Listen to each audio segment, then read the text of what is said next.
share them with.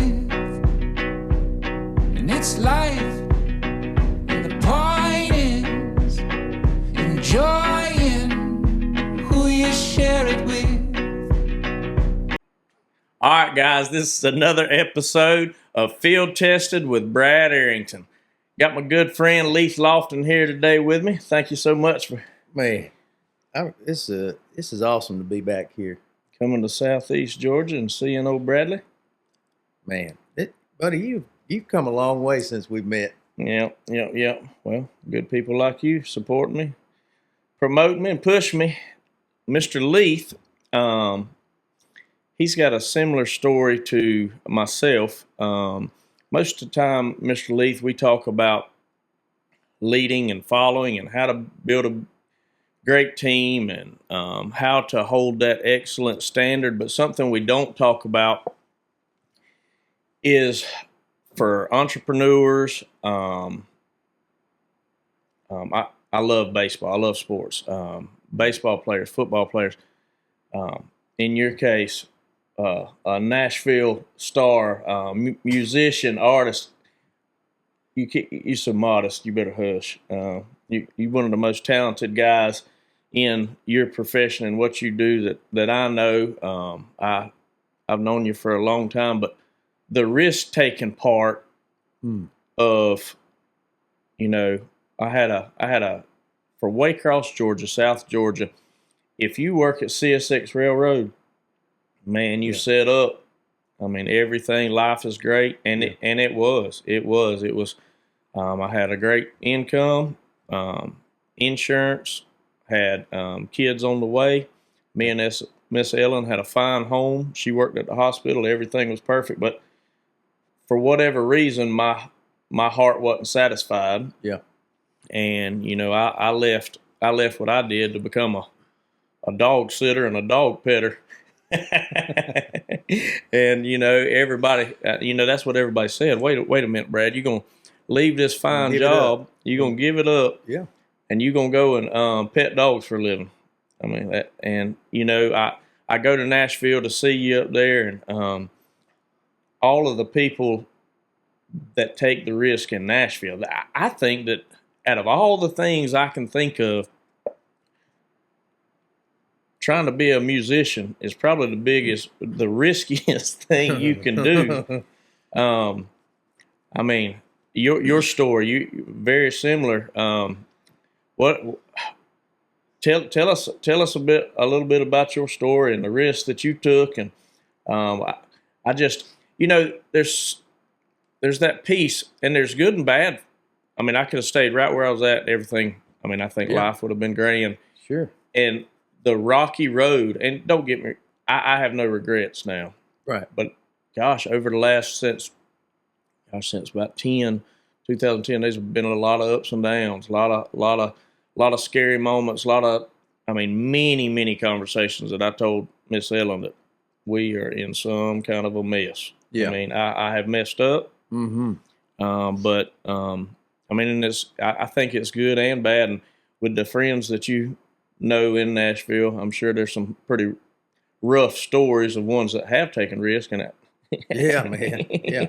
Well, yours is what made yours probably harder and a bigger risk is you were already married when you decided to make that change. It was a risk for me because I had I graduated college with a degree that I never used, but I think the degree kind of helped me get that job that with Ecolab. I mean, right out of college, I had an opportunity to go down and I tried selling cars for this lady that I met at my cousin's wedding, and and then I hated that. I couldn't stand it. But no offense, Miss Patty, if you ever listen to this, but it just wasn't my gig. And then I was roped into mortgage lending, and I don't even know how I did that, and that was a disaster. Like to went broke. I had gotten a new truck, and I couldn't even hardly pay the truck note, even though I wasn't even. I was living with my cousin for free, and I just wasn't making anything, and I wasn't in in my word and wasn't praying like I should. I wasn't leaning on the Lord. I was running amok back in them days and playing a little music. I was in Jackson, and the Lord finally blessed me. Even though I wasn't like praying and talking to Him, He blessed me with a job, and I had that job, Eco Lab, and it was a great job for Baden, Mississippi. You couldn't beat it. I was a territory manager and had a good salary plus commission. Had a company car, and I started playing music 3 nights a week with another friend of mine, and we was making good music, good money. Mm-hmm. And but I was a single man though. Unlike yourself. I mean, you take those risks when it's just you, and you don't think about it as much. But when you got a whole family and you take a big risk like that, not knowing what's next, and that is, I mean, you got a lot of responsibility. See, I just had me to feed. Yeah, Miss Ellen, she supported me. She was my number one supporter always. I mean, even when everybody else, even my family told me I was crazy, she always supported me. But she did make a comment one time. She said, all chips are in. I'm betting on you now. And, that stuck with me. And that was a lot of my fire and a lot of my, when it did get tough, when it, long nights on the road, we ran them dogs coast to coast. Yeah. All over. And we still do. I don't as much, but, and then we built a business in New York. But, yeah, it was a big risk. And, just like your deal, there's so many people, and just like these ball players. I talk to a lot of ball players. We coach, and I'm involved in a lot of little league stuff, and the high school team, football team, baseball. But the risk that these kids are taking now on ball and going off to school and trying to play and stuff, and risk taking isn't for everybody. No. There's a lot of people. You have to have so much self-discipline and to keep pushing yourself. But just like my story, you give it all up and went to Nashville too, huh?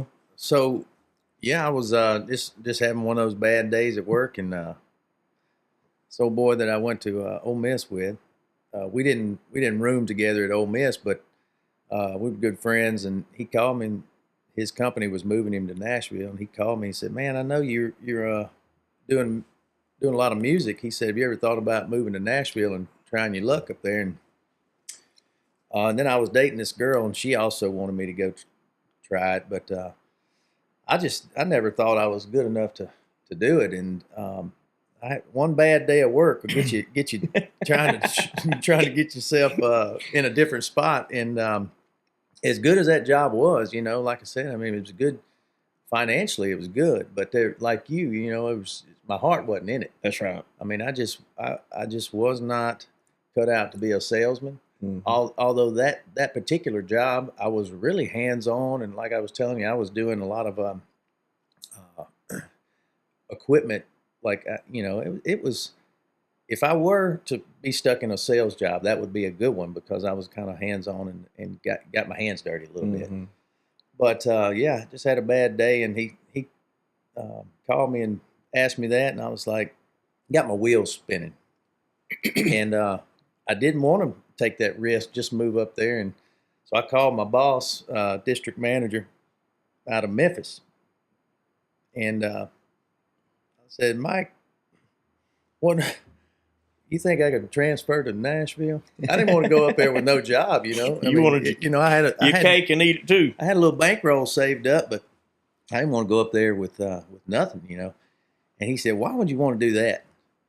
Well, I talked him into coming to a show of mine in Grenada, Mississippi, and at the little tiki bar we played at regular. And he came up there and listened to me. He came up after I got done. He said, I get it. He saw something in me, and he liked it. And he said, "I don't know if we can get you transferred up there because there's no spots available, But I understand." Mm-hmm. He said, "If you would just stick around long enough to train somebody else." And I said, "Oh yeah, get somebody." And but anyway, I moved up there and ended up falling back on bartending that I did at Ole Miss and bartended. And, I mean, doing the music thing, you can socialize in the bar, behind the bar. So I met a lot of people, and it was good. But, man, it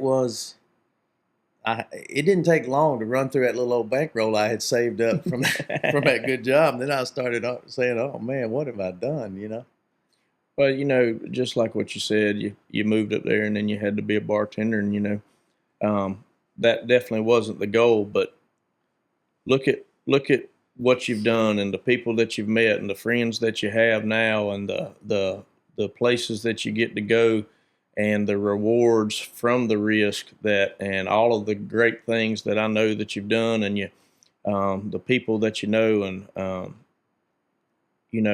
everybody talks about the good. Everybody sees you on TV or playing and sees you in Nashville at the hot spots, and but they never talk about the rough times. They never talk about. I mean, it's just like us here. These younger dog trainers come in. My world, man, you got it made. This is the best dog training place in the world. How in the world do we get some of this?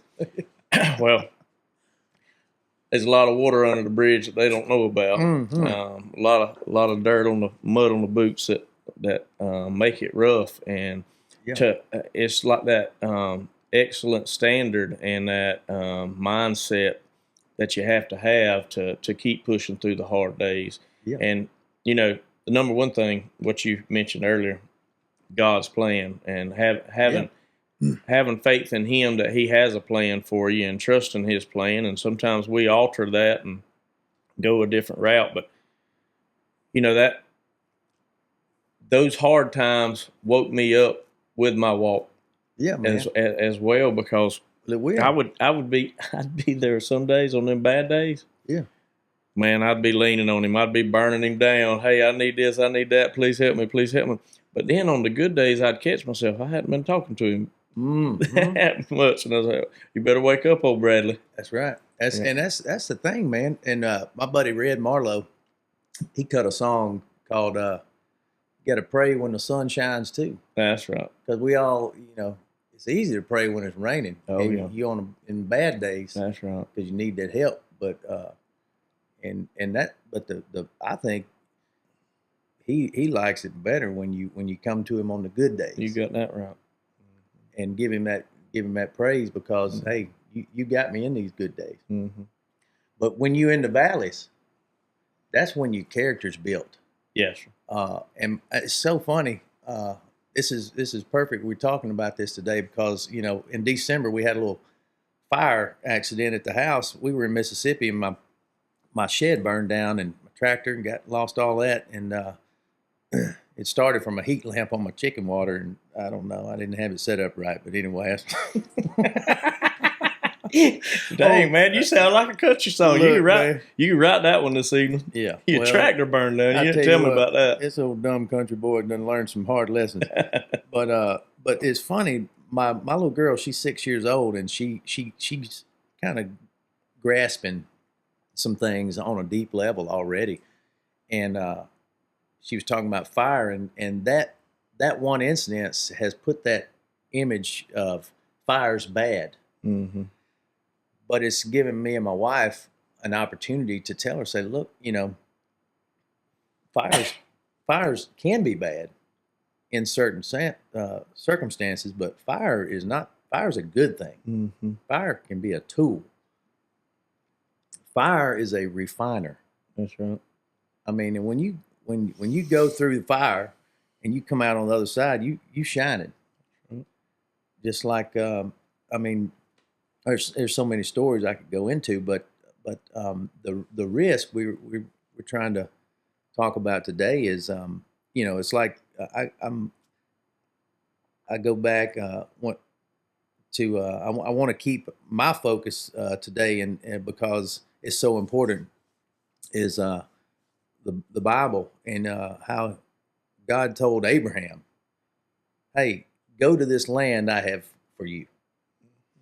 Abraham didn't didn't like show him the land and then say, come over here. He said, go to this land. Well, he didn't. Faith. He didn't know anything about what that land looked like. He just went.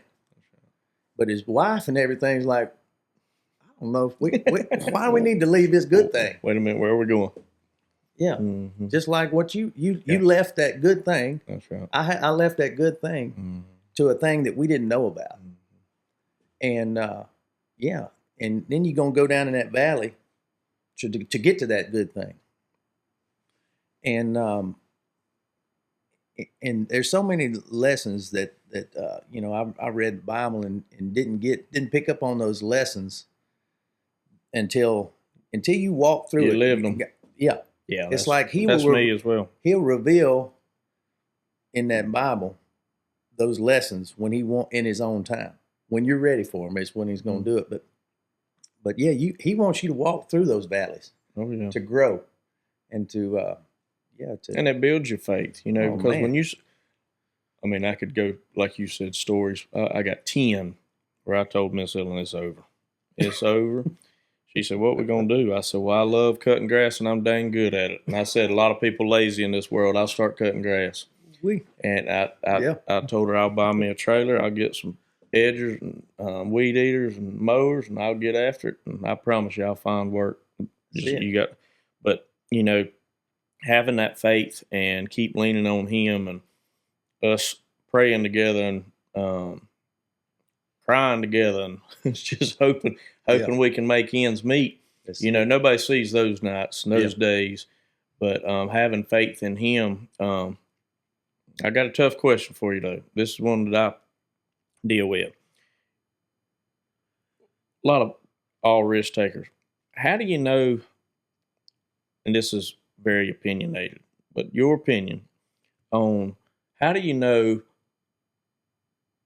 when and what risk to take? There was looking back, I know it was heaven sent, our story to get to where we're at now, but there were so many crossroads that I could have went left instead of right, or I could have went right instead of left.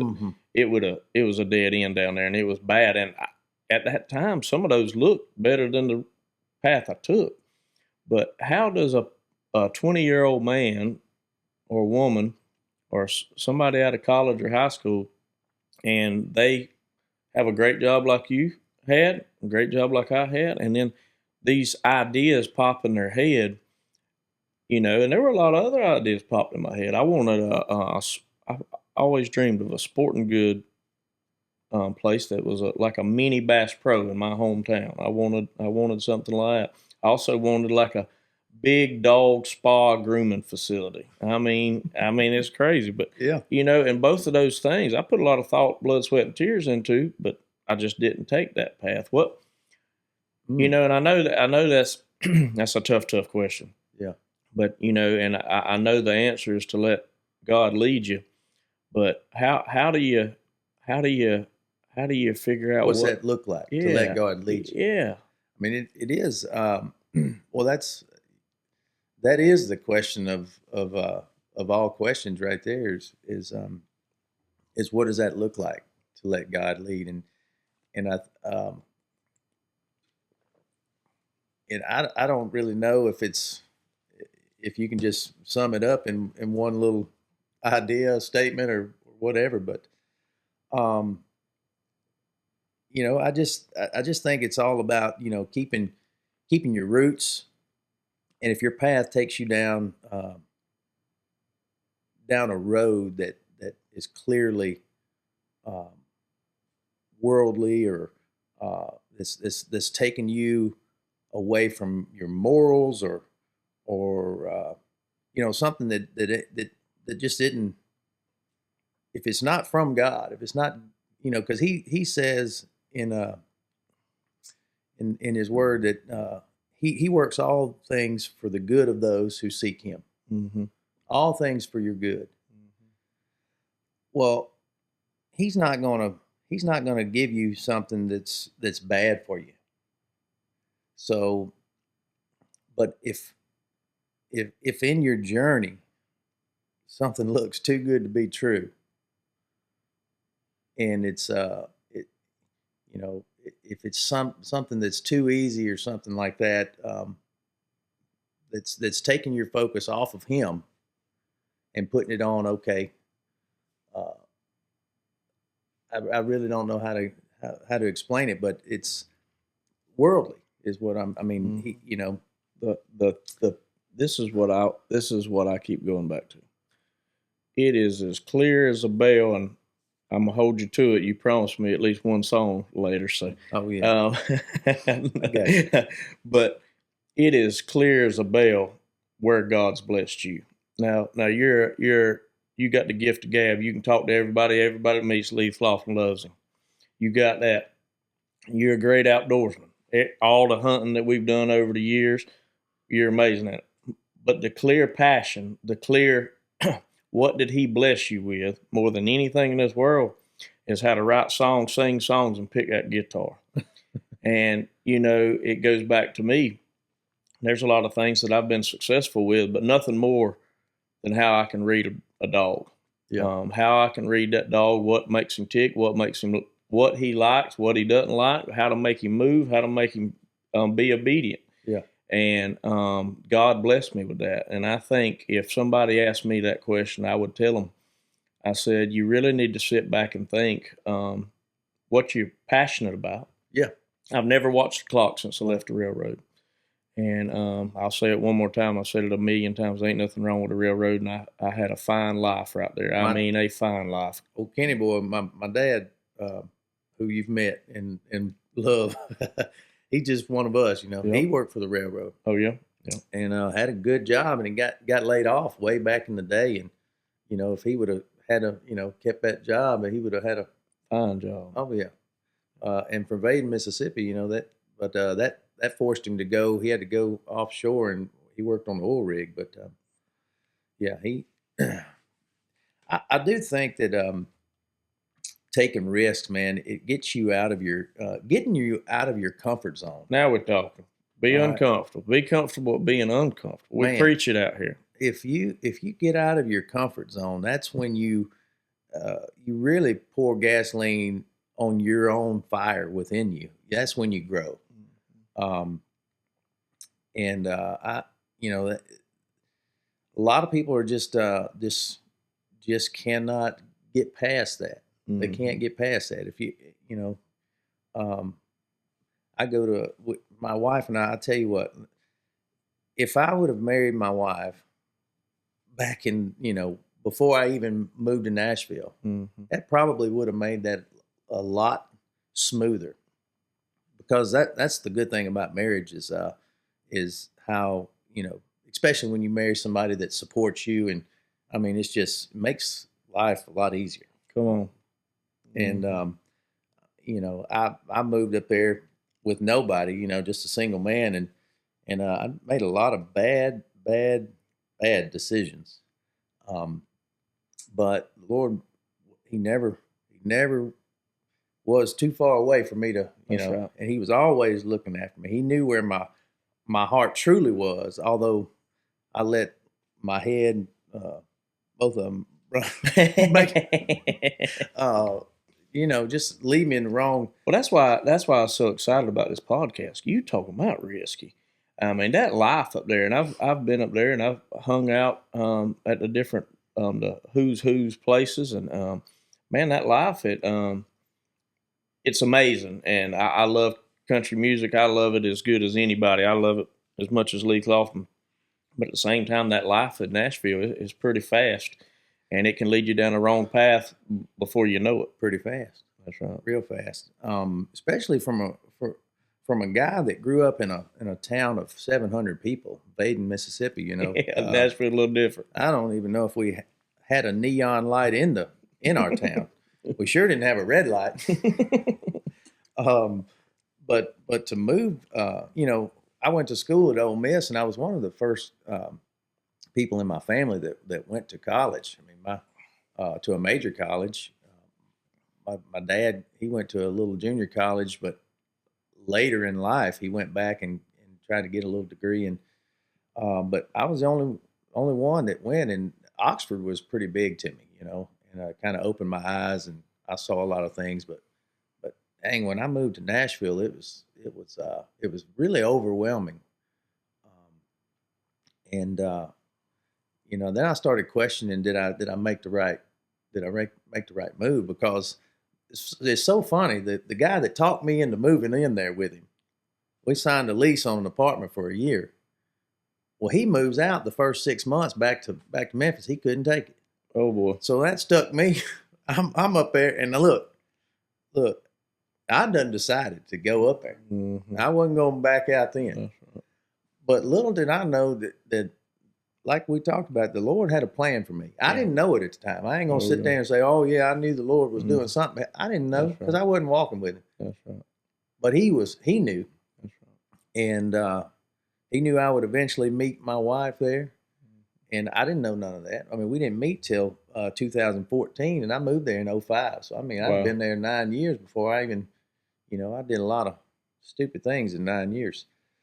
But he eventually introduced me to my wife, and through the craziest path too. So, I mean, you just have to, you got to trust him. But like that question you said, I mean, it's like, how do you know what that looks like? It's like, what is his plan? And are you brave enough to take that risk of just walking toward the unknown? Not many people are. I think if you do take the risk,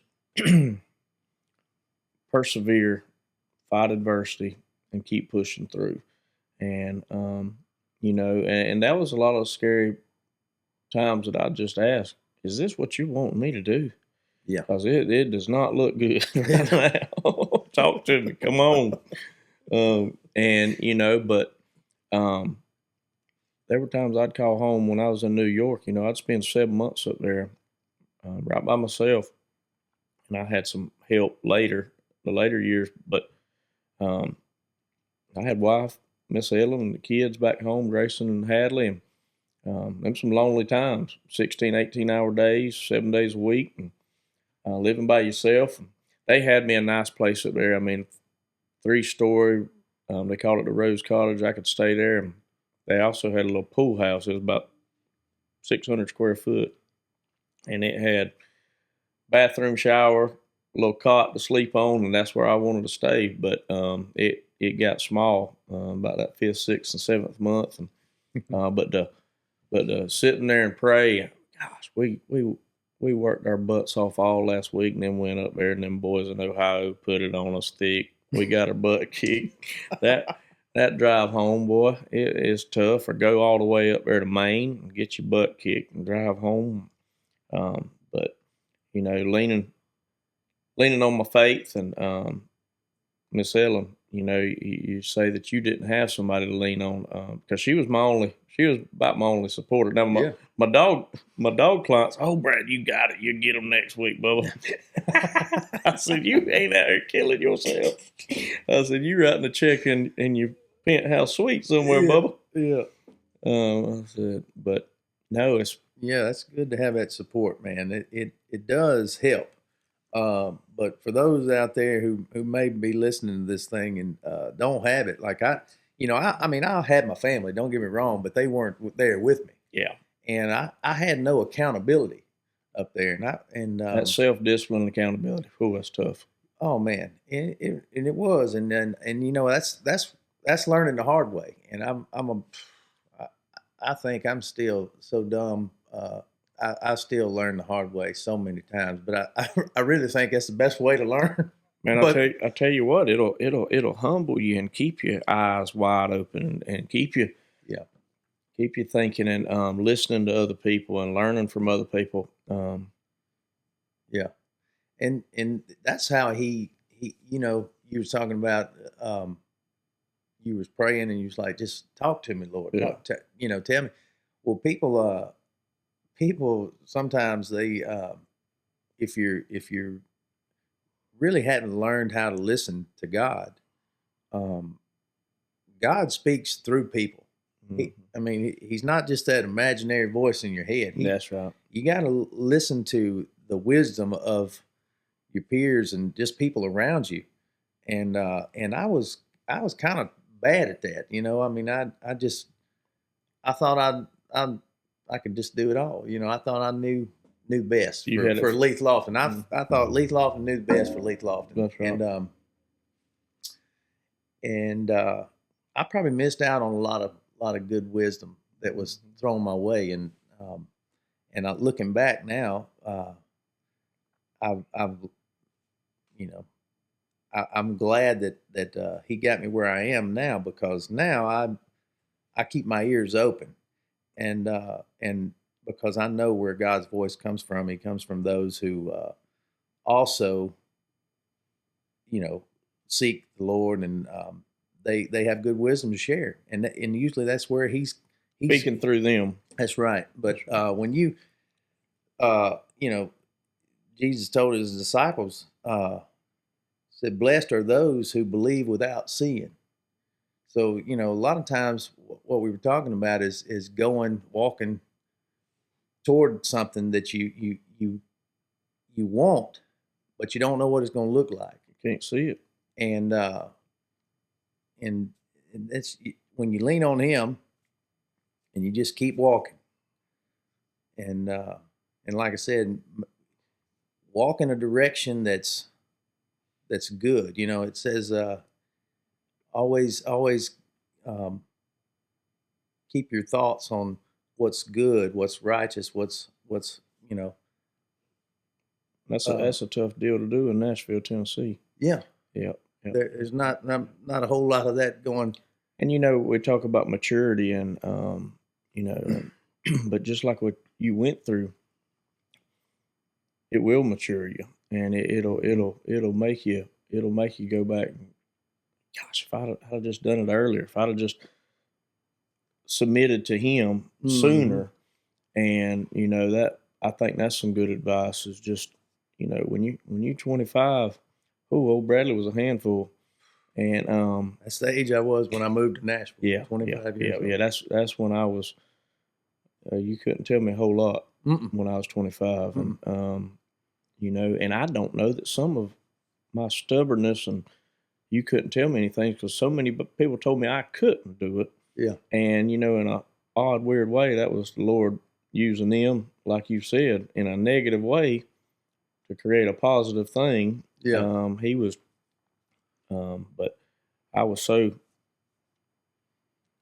I wasn't leaning on Him, and totally I thought it was my way, and a lot of them heartaches could have been avoided, been prevented. Yeah, yeah. Yeah. Oh man, that is no doubt. But it's Tell us about when you got to Nashville. I mean, how did you said you was bartending, but how that life it's amazing to me, and very intriguing. Yeah. I mean, how did you? I mean, I know you. How do you get to the point where you're recording songs and stuff like that? And I mean, man, just networking and shaking hands and talking to, not being afraid to strike up conversation with everybody, because you never know who's who up there. And I just, and like I said, bartending was one of those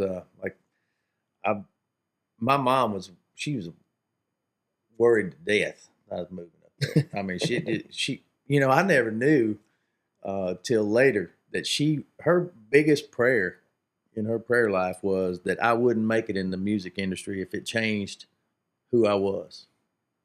Like it hadn't done that. So well, I mean, God was listening to her. Yeah, well, if who knows if I'd have struck a big record deal that maybe it would have.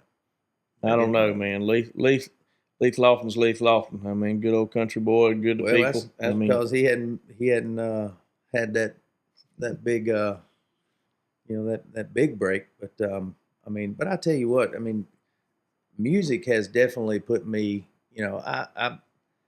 I'm blessed with the path that I'm on. No, I didn't go to Nashville and strike the big record deal and have that big #1 hit success, but still, I mean, you can't define success based on numbers or anything like that. I'm very, very successful in my own way, because you can't.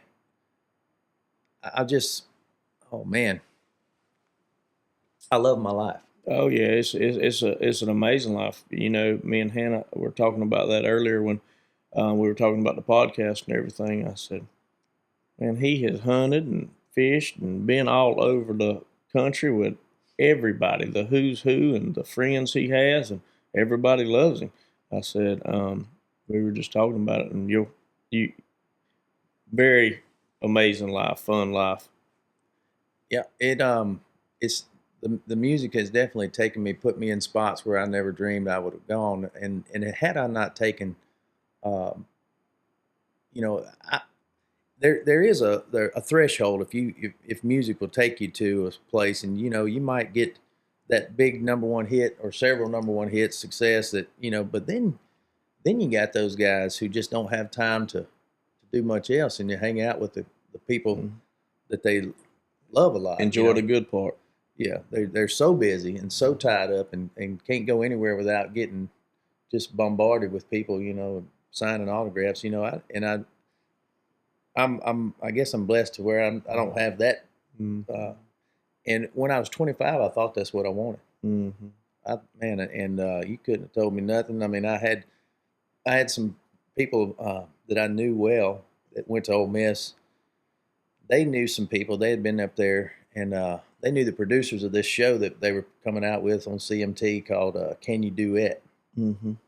And I got this private audition, so where I didn't have to stand in line with everybody else. So I went straight to the audition, and I was writing some songs, and this other dude, he was playing bass with me sometimes, and we were writing, and I got that call. And I got the call when I was writing with him. I was like, well, hey, man, I didn't have a duo. I wasn't a duo. I was like, hey, you want to learn a song and go audition? And his last name was Harmon, and I was Leith. So we just put together a lethal harmony. And so we went, and they had old Big Kenny and Naomi Judd and Scott Borchetta from Big Machine Records, and they were the judges, and we played a song, and they said, well, they told me that I made the show, but they sent Bob Packin, and I was like, dang. Well, they paired me up with this guy that I didn't know. He made it on solo too, and well, the first episode we playing, and they filming, and I was just having a good time, and I was scheduled.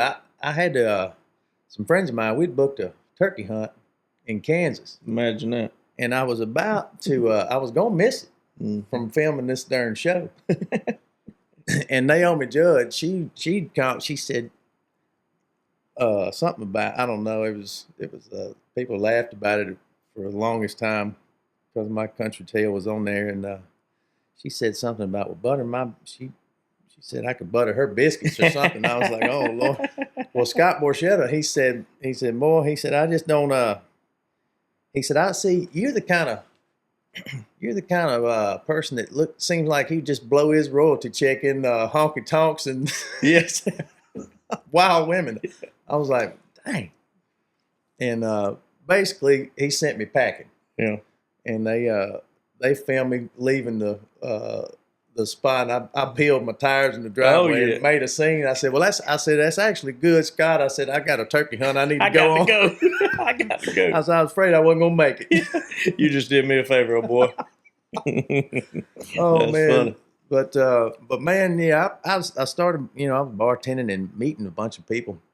I'll tell you a funny story about one of the first times I was in Nashville bartending. Well, the first couple of years I was there, and I was bartending this place called 12th and Porter, and we closed the bar up, and I was sitting there, and it was like 3:30 in the morning, and there was a couple of people hanging around. We'd lock the doors, and one older fella, I didn't know him, and we all would sit around picking guitar and playing. I'd play a few of my, I'd play one of my old crappy songs I had.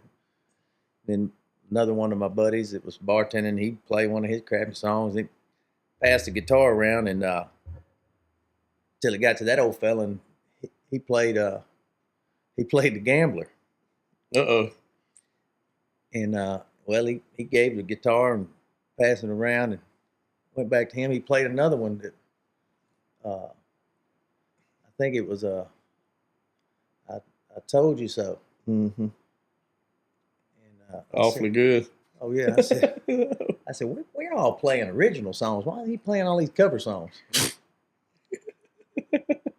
I said that's Don Schlitz. He wrote them songs. I said, oh my gosh. That's man. I'm such a nut about music and country music. Just the stories that you told me over the years and stuff like that. That's just such an amazing thing. I know you're blessed. You're blessed. You're blessed. You're blessed. Man, it's been fun, but I was, when you're young, you just don't know nothing. And what my advice to young people, and I'm gonna try to preach it to my son, is just don't let yourself get in the way. Mm-hmm. Yeah. Don't be so stubborn that you just you think you know it all already. Because, man, I had so much more to learn when I was 25. Yeah, so much. I mean, I was so naive. I thought that fellow was playing cover songs, and I didn't know who he was. The hardest thing for me to do, and I preach it now, on this leading and following thing, and both are equally important, but it was so hard. I had a mentor in business in New York, and I had a mentor down here in dog training, and to totally submit and be humble enough to just say yes sir, no sir, yes ma'am, no ma'am to them, and to understand they've walked, they've lived it, they know what to do, and my stubbornness. Now that doesn't mean you take advice from everybody, but right. My stubbornness. It was a handful. Hugh Arthur come down here, one of the winningest field trialers ever, and I begged his son Al to come help me.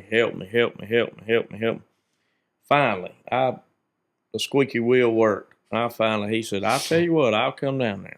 He's in his 70s, and he pulled up. He said, "Before we even get started, we're gonna do this my way, or this will be the last time I'm down here." And I yes sir, it doesn't matter what I got to do. If I got to go out there and pick dog crap out of the yard with my hands, whatever it takes. And he told me some things that first day that were so bogus from what I had success with. That was the hardest thing in my life, to look him and say, yes, sir. I'm talking about rough. I'm talking about hard. I know that ain't the right thing to do. Yeah. That can't be. I've won. I know this isn't right. Yeah. And I totally submitted, and going back to the you walk with Christ, it's just like when I finally submitted, to Mr. Hugh, and going back to walk with Christ, when you submit and you go ahead and say, all right, I'm going to do it your way, man, it sure got easy fast. And then them blue ribbons started coming in. I said, whew, I'm glad I didn't tell him what I was thinking. Oh, man. Oh, that's good. That's good right there. No, man. No. So you had some success with how you were doing it. A little success. So Hunt Test. I know you know this, but for the listeners, Hunt Test is it is based on a standard and a scale of you do a certain standard and you pass. Well, field trials, you're competing. Mm-hmm. I mean, my dog's competing against your dog. Well, I wanted to get in the field trials. I was competitive as Stu, and I was on pass percentages for AKC master passes on the events that I was running. I was number one in the country. Retriever results was keeping up with it, and pass percentage per dog, per run, per pass. I was all these guys that famous to me and been on TV, on ESPN, on the Great Outdoor Game. I was beating them. But the next step is running field trials, where I actually go head to head with some of the top field trialers. And I wanted to get in that field trial game. And you talking about getting my butt waxed all over the map. I was getting it kicked, and I finally kept messing with him on the ride home, and he said, "Yeah, I'll come help you." I went from the best in my game. I was the worst at the field trial game, and when I totally submitted to him for 7 years in a row, and in there's derbies, Qs, and opens. In the Q level, I had more qualified all age success than anybody in the country for those 7 years, and we were 1 and 2 in the derbies. Another gentleman that he had mentored to kick my butt pretty good in the derbies, Mr. Jason Baker, and but in the Q I did pretty good, and but it was humbling, but in them 7 years that he helped me, and he would go spend the summers with me, to totally submit and just say, yes, sir. I mean, he was the best. I mean, how do you argue with him? Right. I mean, but if he wasn't the best, if he was any other human on the planet, I would say, you crazy as heck. I'm not doing that. I'm not doing that to old Joe. I'm going to show you how to make Joe move. I'm going to show you how to split them trees at 400 yards and know off of a cripple and go get the deep bird, but he had some different ways, and oh boy, I'm glad I listened.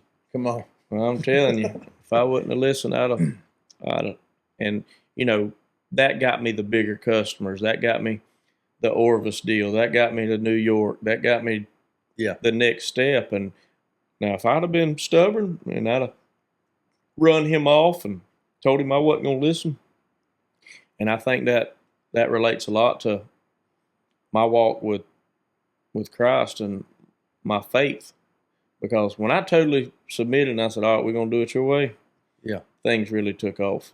Yeah, man. That's a good, I mean, a lot of people, some people are blessed for their grandfathers to live until they're old enough to know that it's wisdom they're trying to give them, Right.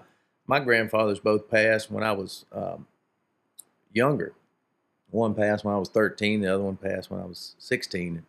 13, 16-year-old teenagers, I memean, you ain't telling them a whole lot of nothing. But, some kids, I guess, but I had that spirit that I could do it, And so I never did get that. And I know my grandfathers probably had some good wisdom to pass on, and I just was too young to grasp it. But some people, they're blessed to have that from them old man, and that's what I'll tell them. If an old fella's trying to tell you something, that's right. He said, but like you said though, you can't just listen to just any everybody. Right. But if a man's referencing where he's got it from the Lord, if wisdom only comes from the Lord. That's right. I mean, you got knowledge, worldly knowledge, and it takes that too, but wisdom and absolute truth comes from the Lord, and getting to know Him. And when you find old people that know that, and then they try to pass it down, you better listen. I strongly advise anybody listening to me now to listen to them. That's right. Because it's tried and true. They've been through the fire. They've been down in the valleys. They've grown to they've grown to know what's right and what's wrong. And it's tough. It's tough. Yeah. I had a 18-year-old young man work for me this fall, and God, I liked him. He had fire, boy. He didn't let the dust settle under his boots. He'd move, and I you know how I am. I'm wide open too. So me and him clickety clack. He got it done, and I said, I'm gonna let you start helping me guide a little. He was basically grunt work, and I let him start guiding a little bit, and he came to me with an idea. He was going to leave and go do some stuff on himself, and I promote that. If somebody's trying to better themselves, exactly what we're talking about. Yeah. He was about to take a risk, and just like what you say, you got to figure out who you need to listen to and who you don't. Well, we got a little bit of success here at Mossy Pond, so I thought that I had some knowledge or wisdom to share with him, and I sat him down right here in this office, and I said, listen to me. what he was wanting to do, start guiding some duck hunts on the Altamaha River in southeast Georgia to make money. Yeah. And I said, listen, I said, I've done this thing from coast to coast all around the world. And I said, I train these dogs for people around the world to duck hunt. I said, and I know the best of the best. I said, listen, you can't make a living on the Altamaha River. Now, if you just take one trip a week, we just don't have the ducks down here like y'all do in Mississippi or Nashville.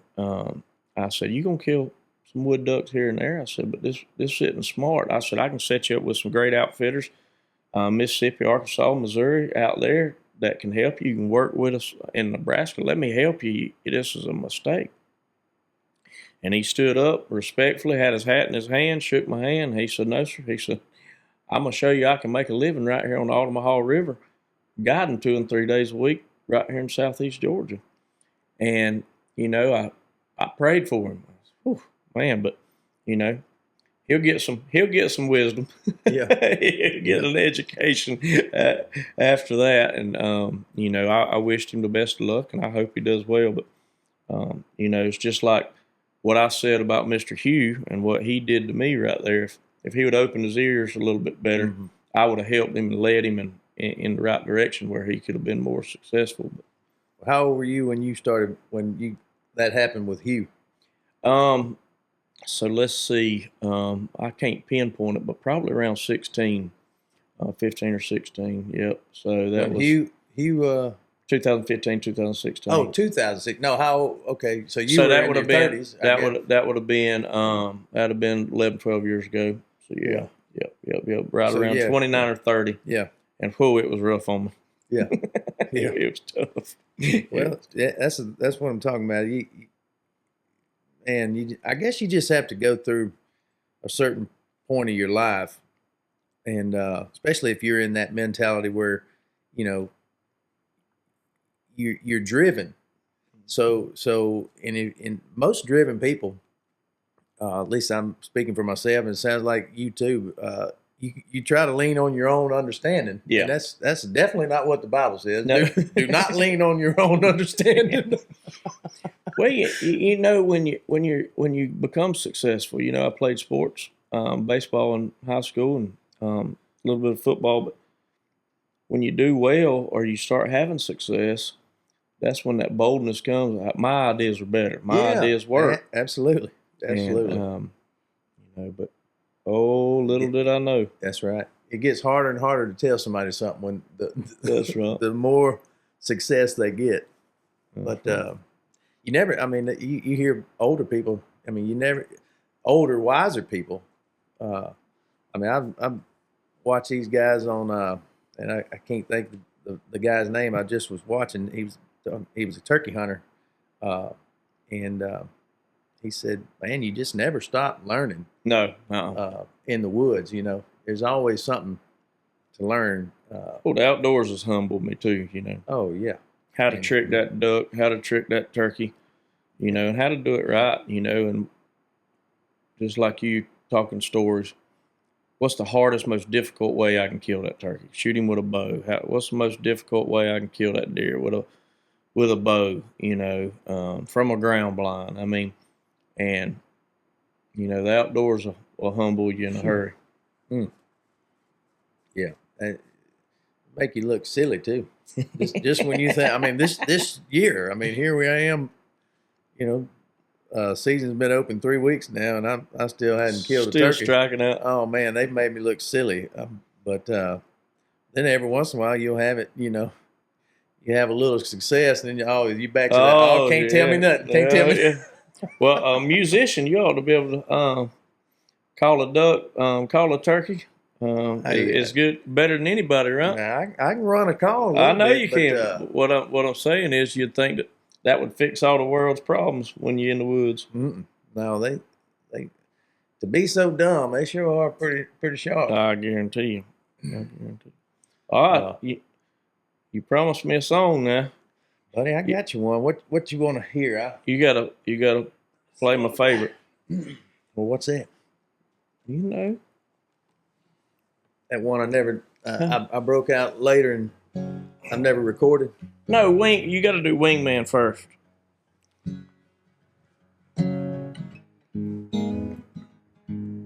figure if me and you grew up together, boy, that would be it. we it's probably a good thing. We'd probably be in jail somewhere. Yeah. Until we was about 30, we'd have been rough on each other.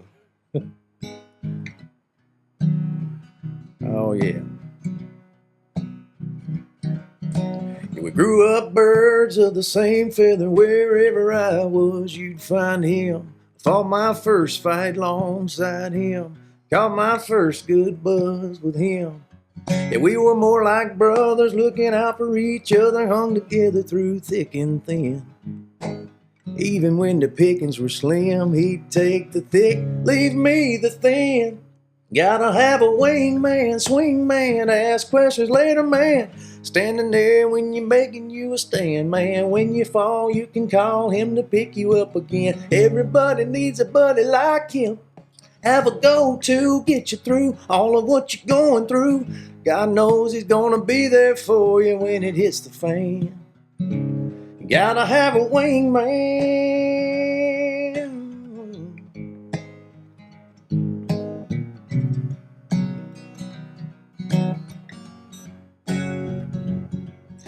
In and out of trouble, couple dirt road rebels digging holes no shovel could dig. Like Butch and the Sundance Kid, riding beside me whatever we did.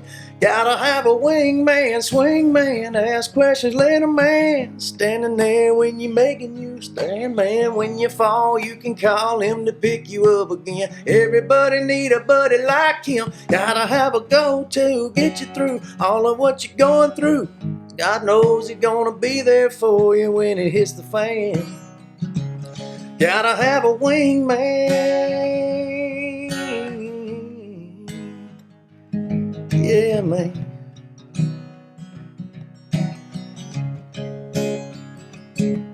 Yeah, fishing, fighting, drinking, raising hell. A man can't do it all by himself. Well, it ain't as fun. Without a wingman, swing man, ask questions later, man. Standing there when you're making you a stand, man. When you fall, you can call him to pick you up again. Everybody needs a buddy like him. Gotta have a go-to, get you through all of what you're going through. God knows he's gonna be there for you when it hits the fan. Gotta have a wingman. Lord, when it hits the fan, better call your wingman.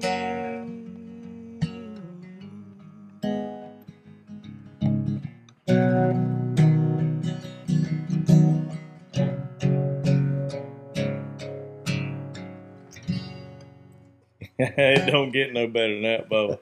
I know Man. You've played that for me a million times, but it don't. I think it gets better every time. Oh, man.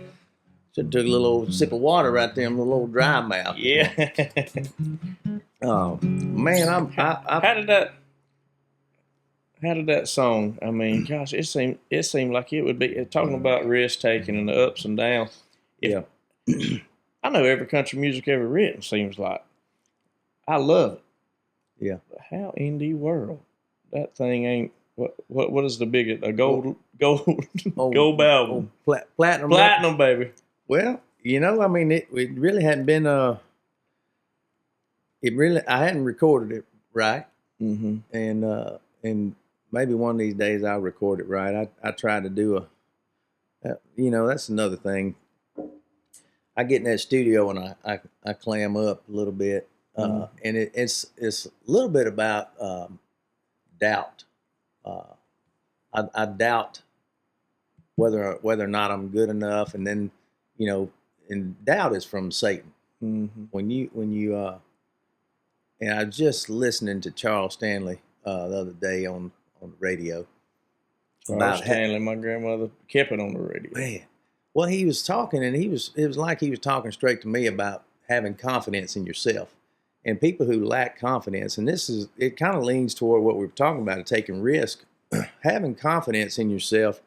There's so many people that have the talent, and but just not the self-confidence like you, and that's really Satan trying to keep you back from fear, your potential. That's right. Yeah, that I've just pulled it up. It talks about, God don't give us the spirit of fear. He gives us a spirit of That's right. love and kindness and you know, but that's all that is Satan trying to hold you back from what you could potentially do. I tell my kids at home, I got 4 kids, and I tell them, I said, as much as I can, I said, tell yourself every day you can do hard things. Yeah.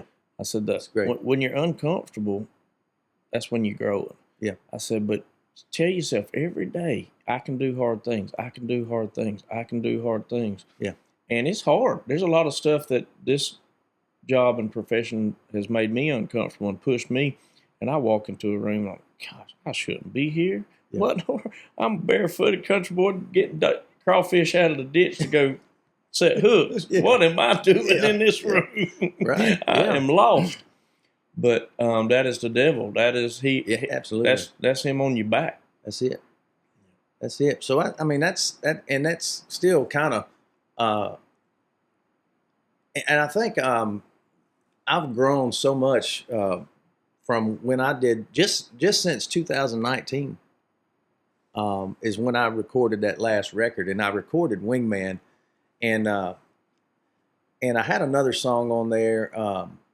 Some days are better than others, and it kind of had the same groove as Wingman, and I don't know what I don't know if I was just trying to be. I was overthinking it, and we went in the studio, and I said I got to change this song up a little bit. It sounds too much like this other one, and I was surrounded by musicians that could just play anything. Right. I mean, just anything. And Leroy Powell, he hit this lick, and I said, let's take it that direction.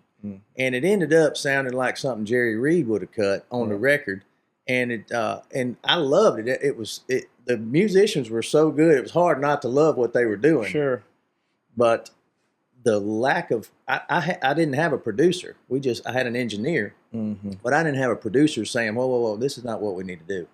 Let's. The song is the way you play it, and we should have just kept it like that. And we need to record it exactly like you just did it. That's right. But that song needs to be well recorded and put out there and promoted. And I do think it's a good song. I have several songs that I know that that are good. That are good enough to be. Equally as good as some of those songs you hear on the radio. It's just all about putting it out there, and I'm at a point in my life where I'm just really not promoting it. But if there ever is a somebody come along and want to, because you can't do it by yourself. You got to have you got to have a break, and the right person's got to hear it. That's right, and if the opportunity ever does happen, and all the stars align and God puts it together, because that's when it's going to be successful, is when he puts it together, and well, you better listen to him. Yeah, and so yeah, when we were in Lynchburg 2 weeks ago, there was a fellow there that he said, hey, let's record that. Let's record an album. I was like, hey, you serious? Let's do it. What's the last one you played that night that I liked so good you wrote it? I wrote that with Bryce Long. No, the one that, or the... Anything Worth Doing? Yeah. I wrote that with Bryce Long, yeah. That last one I wrote with my old publisher, Bobby Pinson. And I took him that idea. I said, man, I got this song I want to do about good buddies.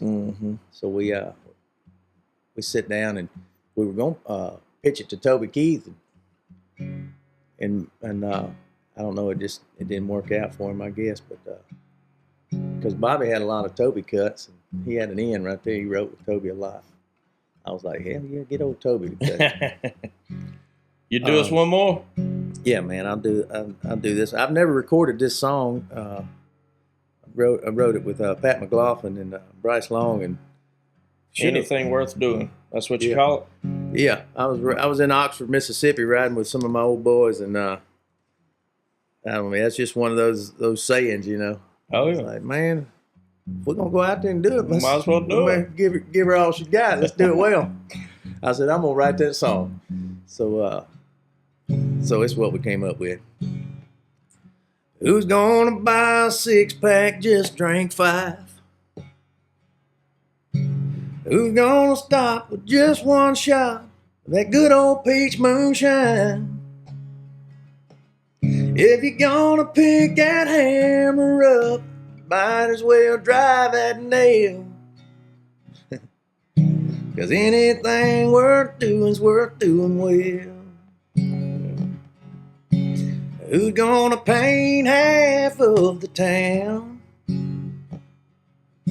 Who's gonna quit before they hit every honky-tonk around?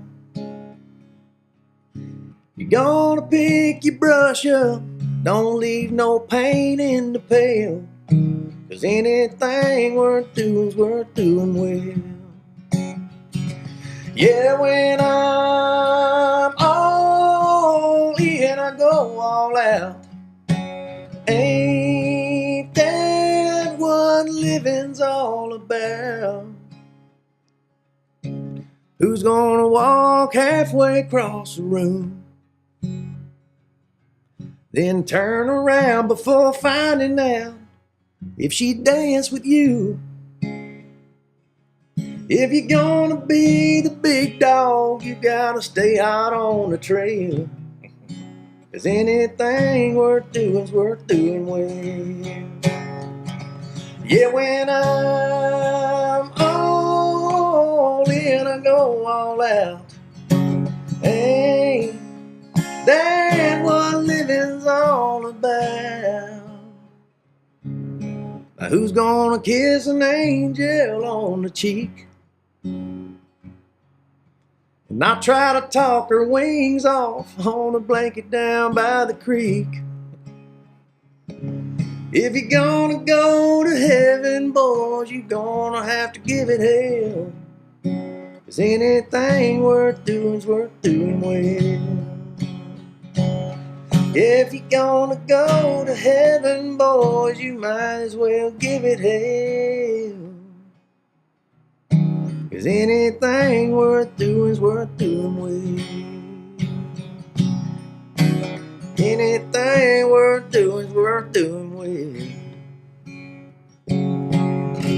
Wow, that's awesome, man. That's awesome. That's cool.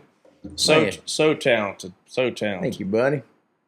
Well, I figure that song right there is it goes along with kind of what we've been talking about, man. Don't be that? scared to.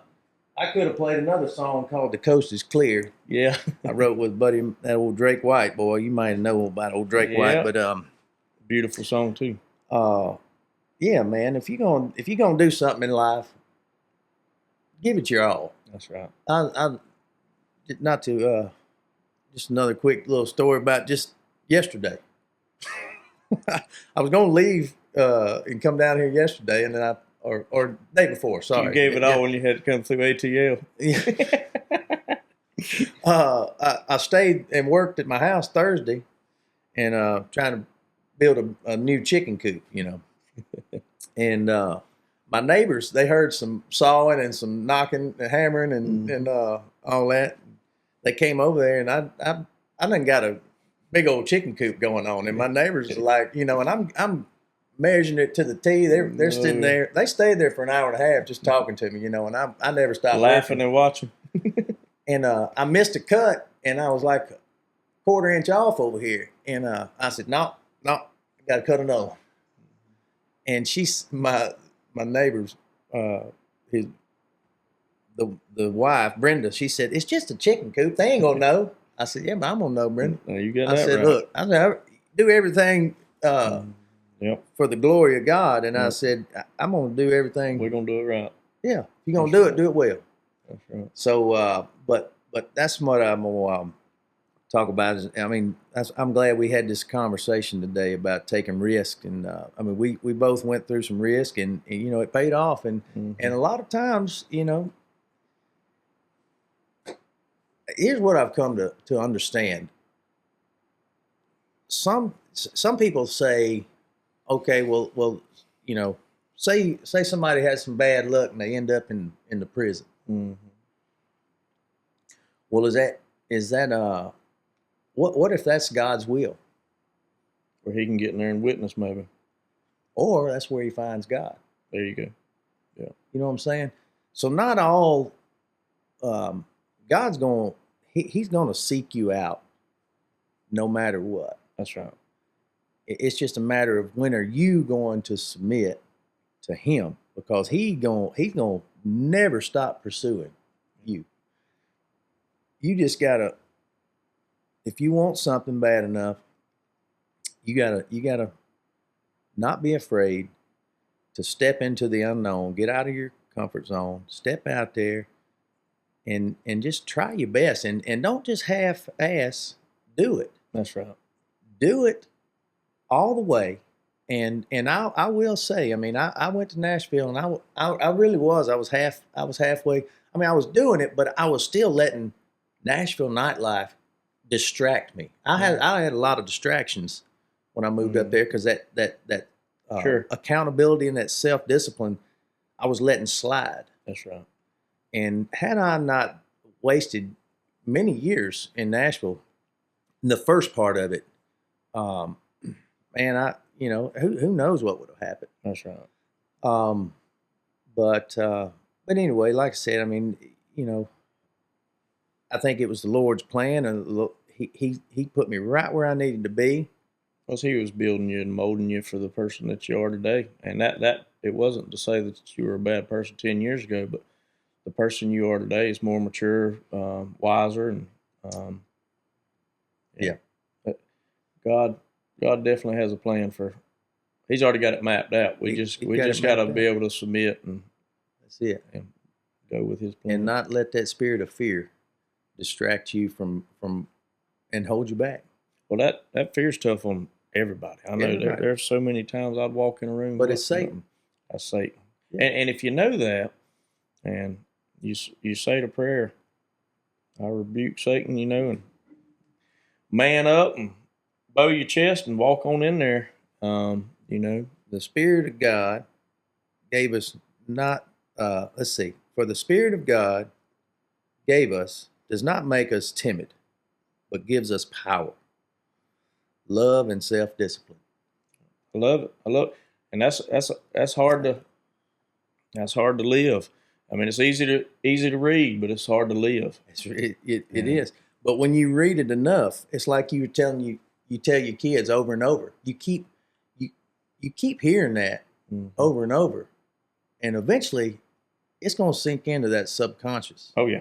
So you can't read this scripture one time and then think I got it. I'm gonna go out through in the world. You got to read this scripture, and my daughter's named Selah. Selah comes from the book of Psalms, and it's a Hebrew word. It means to pause and reflect. Love it. My little girl does none of that. Right. But will. But God gave us her. He gave us the name. We were sitting on the porch. We didn't know what we were going to name her. And Stephanie, we used to be in a routine where I'd go out there on the porch. We'd read my Bible, drink my coffee before I went to work. That was an every morning thing before we had kids. And she said, "What about Selah?" And I said, "I love it." He gave us Selah to teach for us. That's right. Like what you were saying earlier. There you go. Don't ask for something. That's right. Don't ready ask for it. That's right. That's right.